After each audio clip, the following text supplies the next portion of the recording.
Kiranorak School. Reading books is one of my pastimes. I have read a lot of books.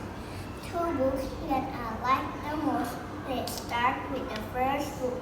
The title of this book is Very Little Red Riding Hood.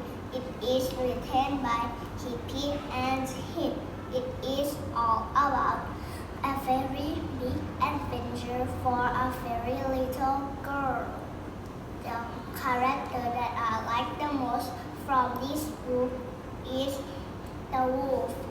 The moral lesson of this book is the importance of family. Then the second book, the title of this book is Piggy in the Middle. It is written by Mark Baker. It is all about family bonding.